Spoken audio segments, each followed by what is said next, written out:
Welcome back to the Physics of Faith podcast. I'm Tim. I'm Tommy. And we are in Mark chapter 15. So as we've been stating with the last few of these have gotten a little bit longer because these have been very long chapters, right? So we appreciate you sticking with us. And then, of course, we encourage you to go read this on your own and to have these conversations in your church communities and to, let us know if you have any questions as well, or if there's anything that we're missing, go ahead and feel free to leave that in the comments for us. And yeah. For sure. Yeah, it's good. It's good for us to have these conversations. So why don't we go ahead and get going here? Mark chapter 15. We're going to start with verses 1 through 5. So here we are. Early in the morning, the chief priests with the elders, scribes, and the entire council immediately held a consultation, and they bound Jesus and led him away and turned him over to Pilate. Pilate questioned him, "So you are the king of the Jews?" And he answered him, "It is as you say." And the chief priests started accusing him of many things. But Pilate questioned him again, saying, "Do you offer nothing in answer? See how many charges they are bringing against you?" But Jesus said nothing further in answer, so Pilate was amazed. All right, so we kind of see a reprise of what happened the night before. Yeah. Right? It's very similar. They bring Jesus to Pilate, and Pilate says, "So you are the king of the Jews?" And Jesus' answer is, "It is as you say." And it's the only accusation that he will answer, right? Now, Because it's true. Because it's true, yeah. Yeah. Yeah. So what's interesting here is in the translation I read, he says, "It is as you say." In another translation, he says, "You have said it is so." That's what it says in mine. I have the NIV. Yeah. Right. And I think this is how they phrase it in the ESV as well. And so what Jesus is doing here, he's agreeing with the truth, right? Mm-hmm. He's also pointing out in the context of what Pilate has asked him. And it was not Jesus who went to Rome saying, "I am the king of the Jews, give unto me what is me." It's here now are the Romans bringing him before them and saying, "Are you the king of the Jews?" Right? Yeah. So the context is different. He didn't set out to conquer them in the way that it's being framed. Yeah. But it is instead simply a matter of what is true. And it's a truth that they don't understand because it's not an earthly kingdom. Right. Yeah, they expected him to ride in on a white horse and take things over and bring his kingdom in. And he came riding side saddle on a donkey, Yeah. And as he's being accused of, and he gets arrested, and as he's being accused of things, he offers no rebuttal. That's not what a king would do. A king wouldn't even be arrested, right? And if he was, he would definitely defend himself against false accusations. Yeah. And he doesn't even do that. Exactly. And he's basically what these other accusations are. Like Luke tells us more. These accusations are that he is trying to lead a revolt. Mm-hmm. Yeah. And again, Jesus doesn't even respond to these false accusations. And just like those before, Pilate's amazed that he isn't defending himself, right? So again, I think that's something for us to consider when people levy false accusations of us. Sometimes it's good not to get defensive. Yeah. And the way I look at it, it's those things are so wrong. Even if he did, would it matter? Right. Is that going to? I mean, they've already decided what they're going to do, and they've already decided how they feel about it. So it doesn't really. I mean, none of this trial should happen, and none of these things should happen anyway. This is all outside of the rule of law, And so he knows this is a kangaroo court. So even if he did, he knows it wouldn't matter. Pilate's already declared that he is the king of the Jews, which means that he is outside of Roman law at that point, right? Yeah. Mm-hmm. So, all right. So let's go ahead and look now at verses 6 through 15. Now at the Passover feast, he, being Pilate, used to release for them any one prisoner whom they requested. And the one named Barabbas had been imprisoned with the rebels who had committed murder in the revolt. And the crowd went up and began asking Pilate to do as he had been accustomed to do for them.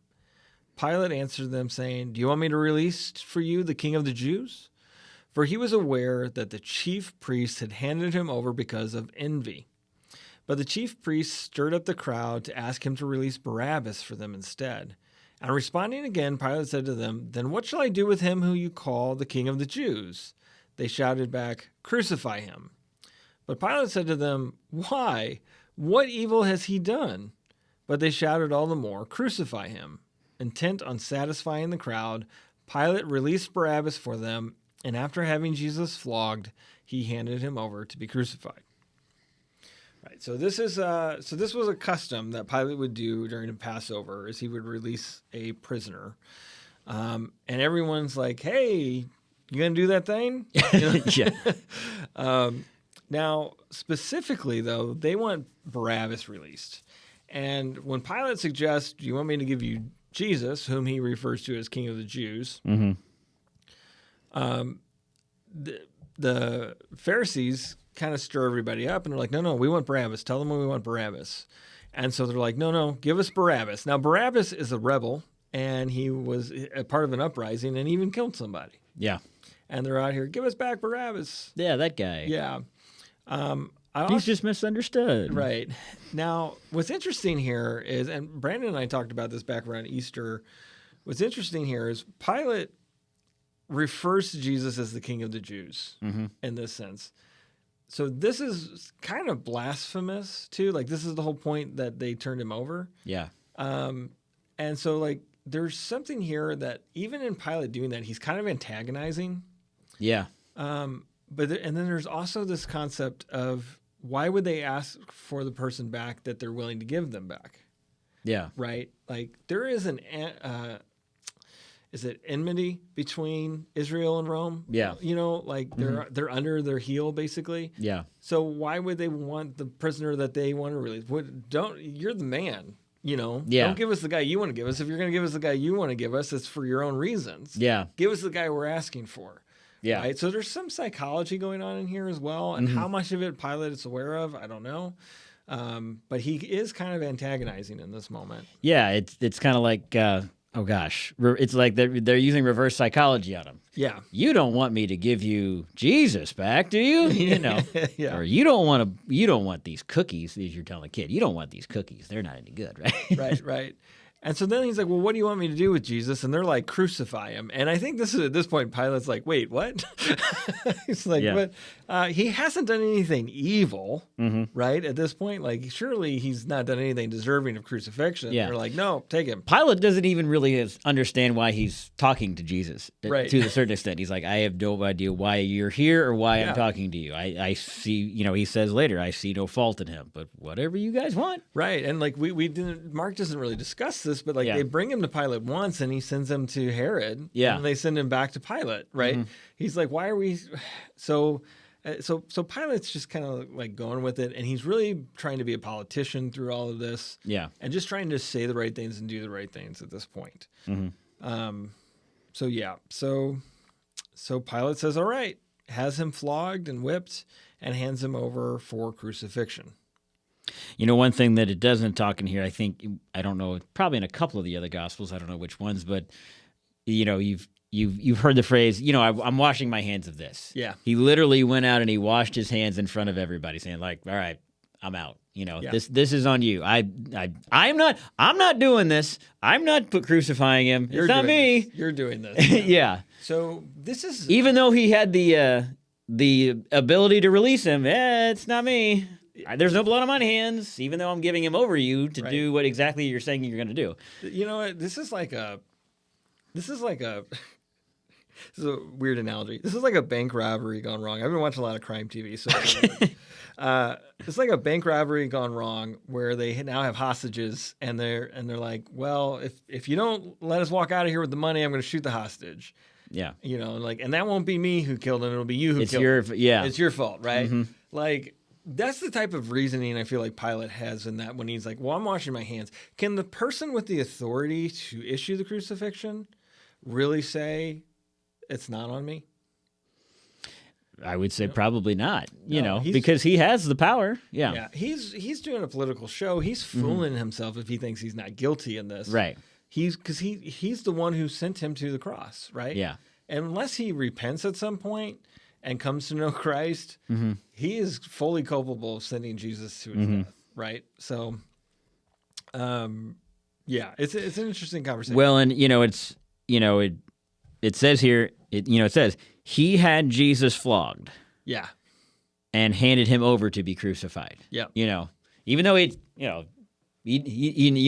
knew that that's what they wanted to do, so he has him flogged. yeah, And it's like, okay, go ahead, even though I'm not with you on this. yep. You know, And Jesus has been telling us this whole time to respect the authorities that are placed over us, right? exactly. Yeah, And what's interesting about this is these authorities are trying to pass the buck to the people. yeah. In this particular instance. So it's kind of interesting. Okay. All right. So let's get to verses 16 through 21 as this continues.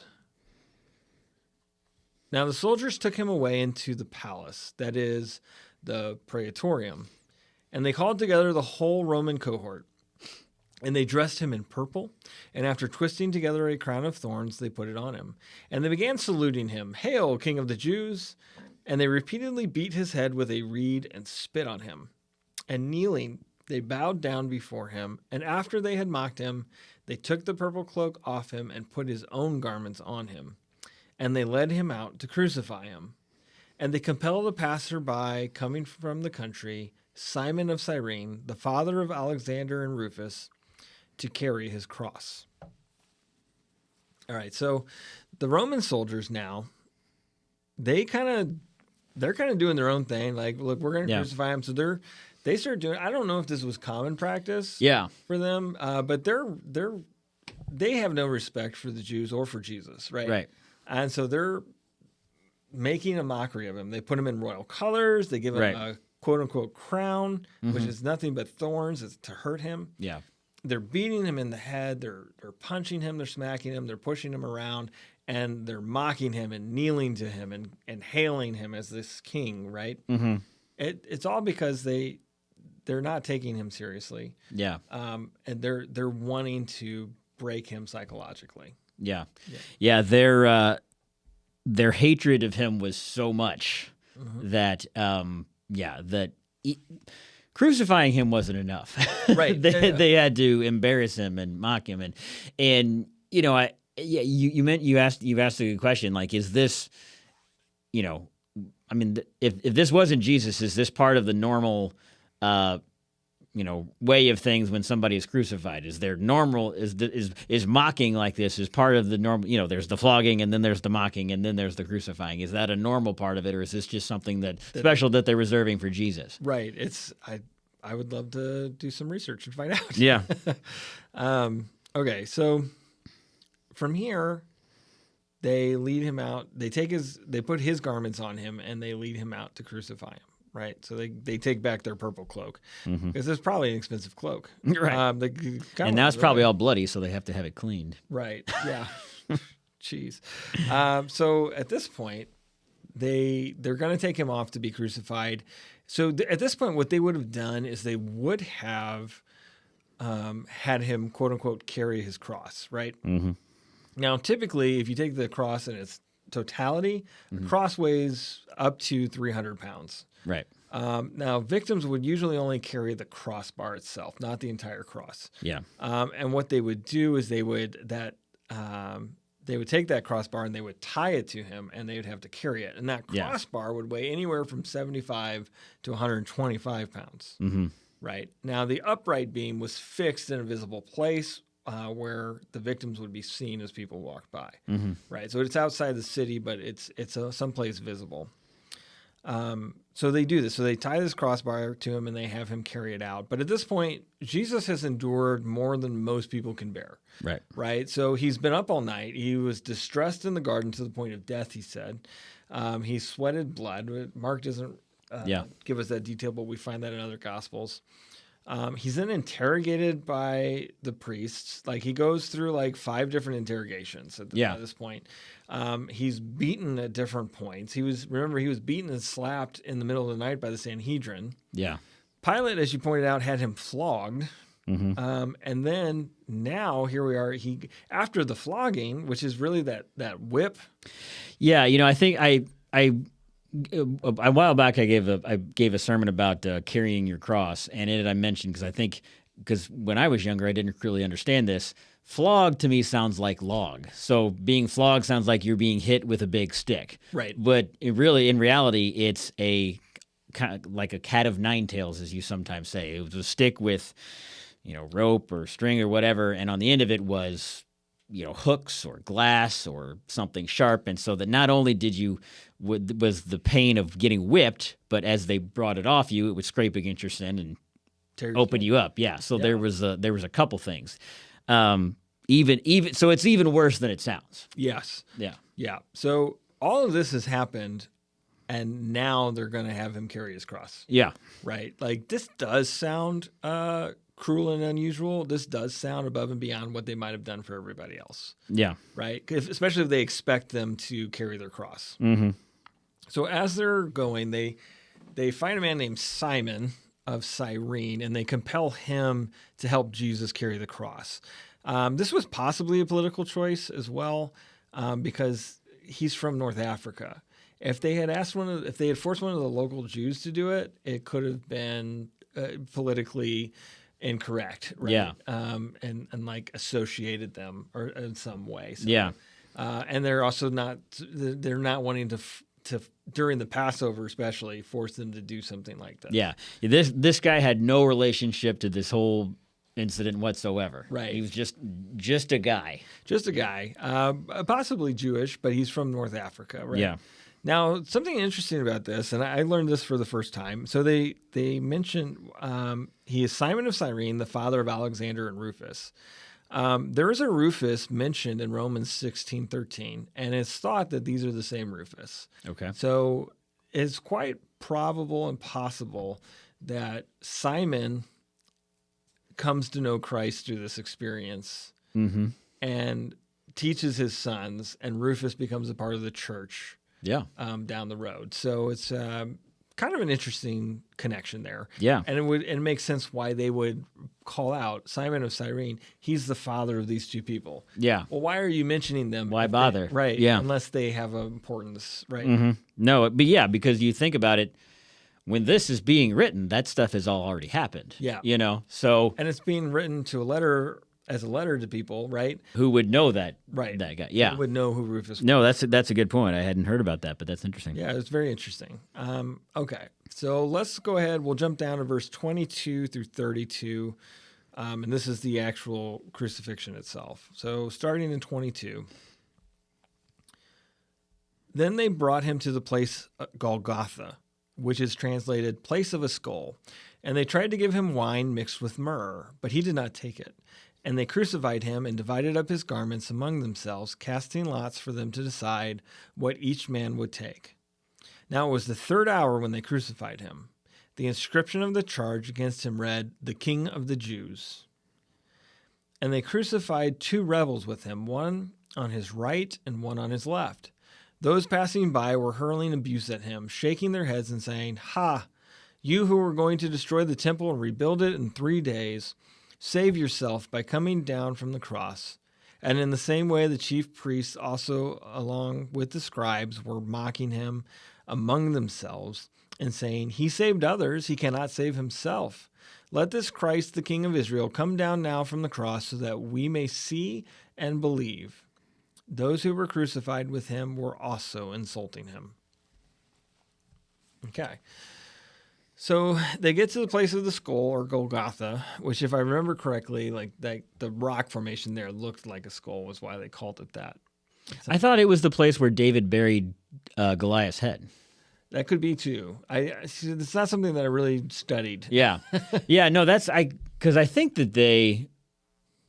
Yeah, well, maybe we'd have to go back and look at this. But yeah, from what I remember, I think that's what I thought, was that it was called that because that's where David buried Goliath's head. Because, Goliath and he cut off his head, and that was where he buried, and that's why it was called that. Could be. Could be wrong, yeah. If you guys know, put it in the comments. Mm-hmm. Now, one of the things they do here, we alluded to this before, they offer him wine mixed with myrrh, which would have tasted awful, but it also would be a numbing agent. Yeah. It would help numb the pain, but Jesus refuses it.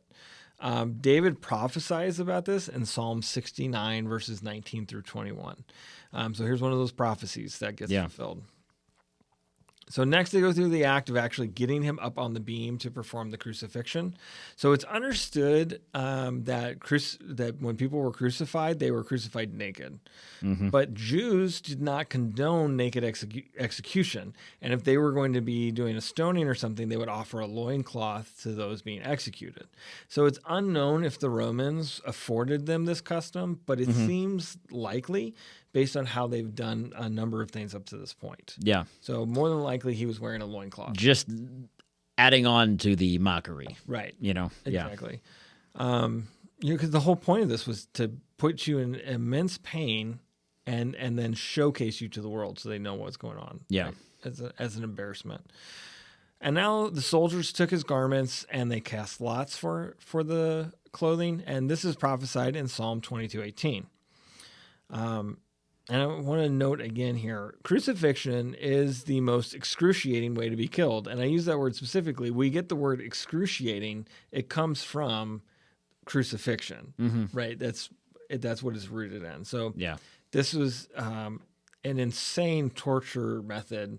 And there were a number of ways it would cause you to expire. Yeah, and one of the reasons why it was so awful is because it took so long. Yeah. You basically you're dying of suffocation, and that's this because I've seen other TV shows that have talked about this where they actually took a couple guys and they're pretty like well built guys, and they obviously they didn't crucify them, but they tried to put them in that position, so like they had their feet kind of in this. Obviously, they didn't nail it, but he had their feet kind of crossed in this part on this board, and then they wrapped their hands with like medical gauze, and then they put a hook in it so they were able to actually hang it without hurting them. Right. And they tracked like what happened to their body, and they took them off in like 5 minutes because oh man. Yeah, I mean, this was just a test, and obviously so these guys were willing to do it because they kind of wanted, and that's it's the pain of it all was, I mean, obviously having nails through your hands and your feet hurt enough, but the death itself because your arms are above you, and so you're not able to lift yourself. The only way to do that is to pull on your own hands that are nailed to a board, and right. So and it's again the whole process of it is to make it really as bad as possible, and make it take a long time. Yeah. And if your feet are nailed down, it's even that much harder to pull yourself up. Yeah. Well, and I guess you could kind of push up on them, which you're basically putting pressure on something that's already hurting you. Yeah. Man, yeah. So awful way to die.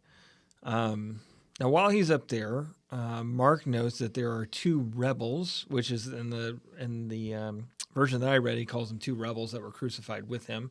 It's also translated as robbers or thieves. This is where we get the idea of the two thieves on the side. It's interesting though that Mark calls them rebels, and he calls Barabbas a rebel earlier. I can't help but wonder if like these guys worked with Barabbas. Yeah. And maybe that's why they're being crucified, and Barabbas was the one that was released, and Jesus got put up there in his place. Yeah.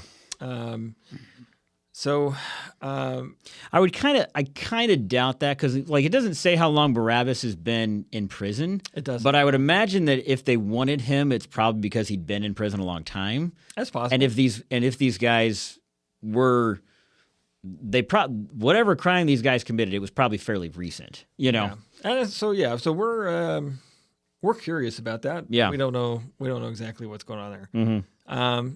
So as we get down, so he mentions that he's there with these two robbers, and later down in verse 32, he says those who were crucified with him were also insulting him. So other gospels show us that one of them is essentially insulting Jesus, while the other is defending Jesus and basically saying, he doesn't deserve this. Yeah. Remember me when you get to your kingdom, right? Right. So we get that story. And so while this is happening, people are walking by yelling at him. saying, he saved others. Why can't he save himself? And really, they give him. It's interesting how they do this. They're like, hey, if you just come down off the cross, we'll see and believe that. Yeah. And like again, we go back to the whole show us a sign. It's the sign Yeah. that we want to see. It's not the sign that you've given us. Yeah. Right. So like this kind of continues that trend.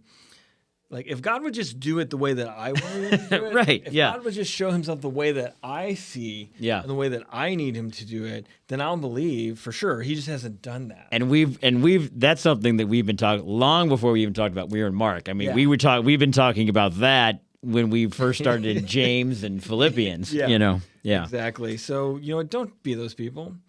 See the truth, and don't keep trying to make God jump through hoops for you. Yeah. Or jump off crosses for you. Spoiler alert, he does come down off the cross for you. Okay, so just maybe not the way they asked him to. All right, so as we continue, we get to verses 33 through 41. When the 6th hour came, darkness fell over the whole land until the 9th hour. At the 9th hour, Jesus cried out with a loud voice, Eloi, Eloi, lema sabachthani, which is translated, my God, why have you forsaken me? And when some of the bystanders heard him, they began saying, look, he is calling for Elijah. And someone ran and filled a sponge with sour wine, put it on a reed, and gave him a drink, saying, let us see if Elijah comes to take him down. But Jesus let out a loud cry and died. And the veil of the temple was torn in two from top to bottom. And when the centurion who was standing right in front of him saw that he died in this way, he said, truly, this man was the Son of God. Now there were also some women watching from a distance, among whom were Mary Magdalene, Mary the mother of James the Less and Joseph, and Salome. When he was in Galilee, they used to follow him and serve him, and there were many other women who came up with him to Jerusalem. Okay. So, we see here from the 6th hour to the 9th hour, there is darkness, right? This is a full 3 hours, so it can't be described. It cannot be like explained away as an eclipse, which it also can't be explained away as an eclipse because this was during Passover, which is based off moon cycles. So typically there would have been a full moon, and you can't have an eclipse during a full moon. Right. So this is something different. This is something different. And you know what? This is something that the Bible tells us, but not just the Bible tells us. So Phlegon, he's a Roman historian, actually wrote about this. Okay. And he says, in the 4th year of the 202nd Olympiad, there was an extraordinary eclipse of the sun at the 6th hour. The day turned into dark night, so that the stars in heaven were seen, and there was an earthquake. Right? So it corroborates what the gospel tells us as well. Yeah. This is a separate work. Yeah. So very interesting. And yeah, it's important. Like, this is the middle of the day. This is noon. Right. when it should be the brightest. Yeah. yeah, it's a so Jesus. It's not like it's cloudy. right. Yeah, Right. exactly. Like Yeah. it's a little dark. Yeah. It's darkness here. Okay. So Jesus cries out with a famous line here, which is, my God, why have you forsaken me? And this is actually a quote of Psalm 22, which, as I mentioned earlier, Psalm 22 predicts and prophesies some of the sufferings of Jesus, including when the soldiers would cast lots for his clothing, right? So he's calling back to that prophecy. But some people misheard him and thought he was crying out for Elijah. And so then they tried to offer him wine, and then they're now looking around like maybe Elijah's going to come and help him. But he doesn't. Instead, Jesus dies. So no Elijah at that point. Yeah, and I don't know the answer to this. I'm asking, you may not know. It's interesting. So Mark quotes Jesus in here a lot. And obviously we assume that this was written in Greek, the Yes. New Testament. So, but Jesus would have been speaking Hebrew. Aramaic. Aramaic, that's right. Yeah, I'm sorry, Aramaic. So Why for this sentence does he say what he said in his original language and then translate it, as opposed to just translating what Jesus said? That's a good question. That's a really good question. I guess probably because it's quoting that scripture. Right. And I think it's because he's quoting that scripture and it's showcasing too, because he says, Eloi, Eloi, lema sabachthani, which is translated, my God. And he's providing some context. First, he's telling what he said, and then he's also providing context for why somebody standing by may have misunderstood what he said. Gotcha. And if it depends on what language he's speaking here, and I don't have this in front of me, but like if what he says here is the Hebrew, and not Not Aramaic. and not Aramaic, Yeah. then maybe that's why they misunderstood him. Yeah. Right. And also Jesus's readings, a lot of Jesus's readings of the scriptures would have been in Greek because he Yeah. would have been reading the Septuagint. Right. So there's like 3 or 4 languages that are occurring at different points here. And so my thought is that he's showcasing why they thought he was saying something else. Yeah. Right. Okay. Okay. All right. So then there's a centurion standing there who is shook by what's happening. And he comes to the conclusion, based on everything he's seen here at the foot of the cross, that Jesus must have been the Son of God. Like everything. Yeah. Whoops. Yeah. Like we've crucified people before. This has never happened. Yeah. So he gets a revelation here in this moment. Like there is something different. Yeah, that wasn't right. Yeah. Yes, there's something different here that is happening. So now Mark also notes that at this time the what's it called? The veil in the temple is torn from top to bottom, right? So it just it rips and it tears in two. So this is a sign that there is no longer a barrier between man and God anymore. Right. And we need no mediator outside of Jesus. So like we no longer need priests. Right. We are now a part of a priesthood. We can go to God directly. We don't need someone to go on our behalf. Yeah. Right. Yeah, and the significance of that, and I've heard a couple different ways that curtain was. The curtain was it wasn't like one. It says the veil, so we think of a very lightweight piece of kind of like this piece of cloth. Like this was almost a wall. So I've heard some say it was several that were together that like the priest had to go back and forth and back and forth and back and forth to get through. Yeah. Some say it was just one really big thick, but like this was something that it would not be torn. Yes.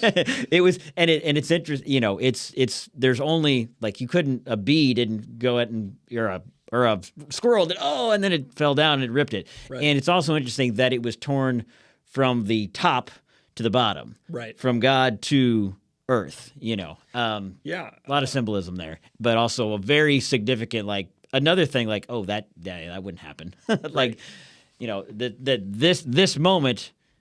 It was done. Yeah. I think that's God didn't wait to open that up. Like that's really God showing, all right, this is done. You've paid. Yeah. Here you go. Yeah. It was the end of the old covenant. Right. Yeah. And immediately it's opened up. Yeah. Okay. So while all this is happening, there are a group of women watching this from a distance who had followed and supported him. So while that's happening, they are there. Now my understanding here is that if you're there at the cross, you're not seeing this happen in the temple. Yeah. So they're there watching the crucifixion. So it's interesting. Like they put that detail in there, but like the centurion doesn't see that. He's just seeing what's happening there at the cross. Right. Yeah. But it was important to note that it was at that moment that this is what happened. So, Well, yeah. And so somebody probably was there. yeah. And you're like, what is happening? Right. Well, the reports would come in and they would say, at this hour, this is what happened. Yeah. Like, well, this is the hour in which Jesus died. Yeah. Right. So they would end up putting that together. Okay. So let's wrap up chapter 15 with verses 42 through 47. When evening had already come, since it was the preparation day, that is, the day before the Sabbath, Joseph of Arimathea came, a prominent member of the council, who was himself also waiting for the kingdom of God. And he gathered up courage and went in before Pilate and asked for the body of Jesus. Now Pilate wondered if he was dead by this time, and summoning the centurion, he questioned him as to whether he was already dead. And after learning this from the centurion, he granted the body to Joseph.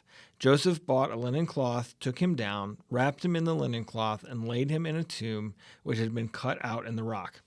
And he rolled a stone against the entrance of the tomb. Mary Magdalene and Mary, the mother of Joseph, were watching to see where he was laid.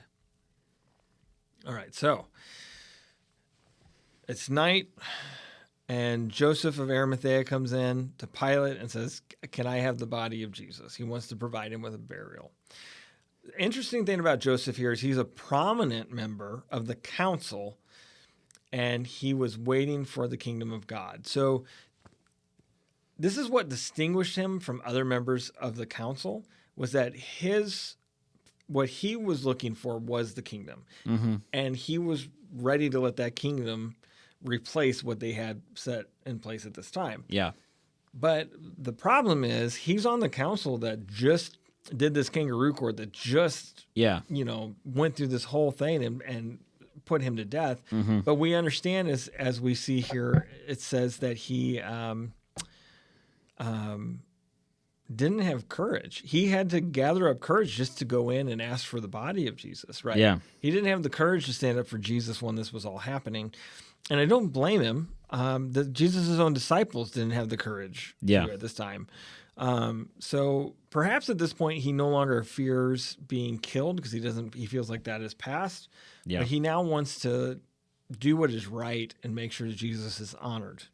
Yeah, and the other thing that's, I guess, kind of interesting or different or special about Jesus' crucifixion is normally they left them up there for several days. And it's, because it's important that they mention here it was the day before the Sabbath, and they didn't want them up there on the Sabbath because they figured, because this was by a road leading into Jerusalem, and so they figured people would be coming in, and this was like one of the most holiest days of the year. Yeah. They didn't want people walking by dead bodies on a cross. So which was one of the things that was different about this, which was also prophesied. And he's laid in this tomb that was cut out of rock that had never been used before, which was also prophesied. Yeah. It's all very interesting there. And they want to get them down before some of this stuff is taking place, but Pilate's like surprised at this too. Yeah. It's like, what do you mean he's already dead? Like, as we pointed out, this usually takes time. Yeah. Right? In fact, it takes so much time that one of the traditions was that they would break their legs to speed it up. And, maybe that's when they're on the timetable or something that's going on there. But like, it's noted that Jesus didn't need to have his legs broken. Right. Yeah, that was, so, and this is kind of said in other Gospels is, so it took a long time. And you know what, we thought about this, and this kind of answers a question that we were asking. Normally it took a long time, right? Mm-hmm. Well, why did it happen so quickly for Jesus? Was it because he had been beaten so half an inch to death more than any others, that he was up there? Because it doesn't talk about what the other two other men up there, what they looked like or what they experienced. It just says, and they were there too. Yeah. So, perhaps the fact that they beat him with an inch of his life is why he died so quickly and surprising.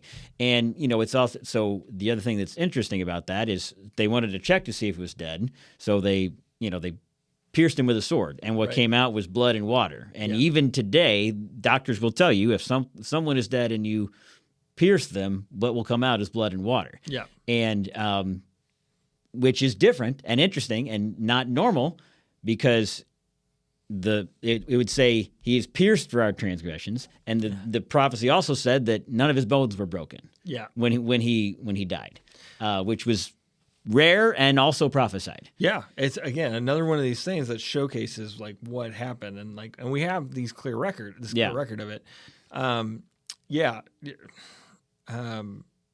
It is really interesting, like when you play this all out, and you go, and I recommend that anybody listening go read Mark for yourself, read this chapter for yourself, and go look at the accounts in the other Gospels and kind of see all of these pieces and how they add up. Yeah. It's definitely a very unique situation here. Yeah, and one thing I want to point out too is the Romans perfected and invented crucifixion, essentially. Yeah. Right? If they said he was dead, he was dead. Mm-hmm. Like there was no mistake. Right? Yeah. And I've heard some skeptics and some people try to come up with, well, maybe they just thought that he was dead. Yeah. And it's like, look, even if that were the case, people saw him 3 days later walking around. Like, Yeah. were you going to walk around? Like, Yeah. Like, so like this would have been like a year's worth of recovery before anybody would be walking around. His hands weren't bleeding anymore. His feet weren't bleeding anymore. Right. Yeah. Here's the thing. Jesus was dead. Mm-hmm. And now he's not. And I think that's something important for us to always remember. Mm-hmm. So Joseph wraps the body in a linen sheet. He puts it in the tomb, and the two Marys are there to see where he's been laid to rest, which comes into play later. Mm-hmm. So that is the story of the crucifixion according to Mark. Anything else we need to touch on? I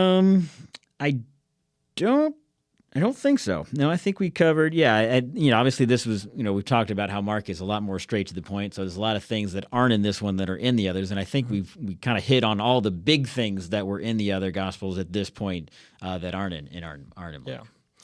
All right. Great. Well, that's chapter 15. When we come back, we'll hit chapter 16, which is a shorter chapter. We'll have a good conversation about that. And that will wrap up our series on the Gospel of Mark. So we look forward to seeing you then.